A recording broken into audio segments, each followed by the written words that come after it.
avons évoqué ce matin les pertes de recettes dès 2020. Pardon, j'étais pas dans le micro. Nous avons évoqué ce matin la perte de recettes dès 2020 pour les recettes de TVA et les cartes grises, mais aussi sur les années à venir avec la CVAE.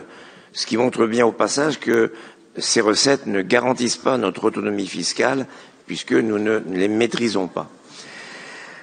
En même temps, l'État a fait appel aux régions pour participer au financement du Fonds national de solidarité.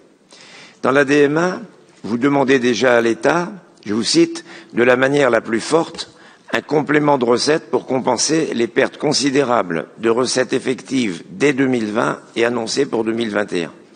Donc ce vœu vient en partie préciser votre demande, mais vous formulez vous proposez trois solutions, trois types de recettes. Recevoir une part de la contribution climat-énergie, autrement dit de la taxe carbone. Alors vous savez que cette taxe, qui avait débuté au départ à 7 € par tonne, a été évaluée et devait être réévaluée chaque année, 44,60 € en 2018. La loi de finances 2018 prévoyait 65,40 € en 2020, 86,20 € en 2022, montant hors taxe, faut-il le préciser, ce qui représente en réalité 103,40 €. Son impact sur les prix des carburants a été un des déclencheurs de la crise des Gilets jaunes et qui a gelé provisoirement cette évolution. Et l'on voit bien que l'une des missions confiées aux Verts par le gouvernement consiste à faire sauter ce blocage en brandissant le péril climatique.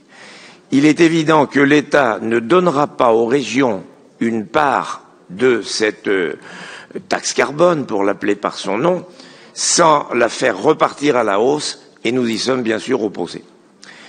Deuxième mesure, deuxième recette, transférer aux régions une partie de la taxe d'aménagement des conseils départementaux.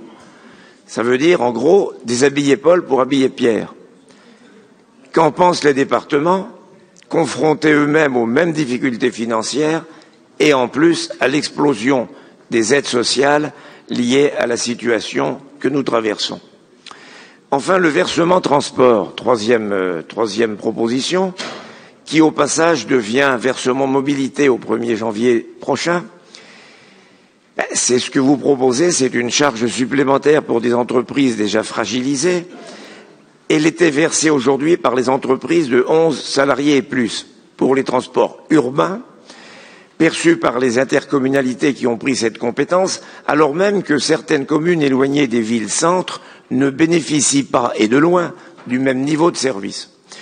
Vouloir élargir l'assiette et forcément créer une tranche additionnelle destinée à financer le ferroviaire ne nous paraît pas souhaitable quand on connaît de surcroît la part modale de ce mode de transport dans les trajets domicile-travail.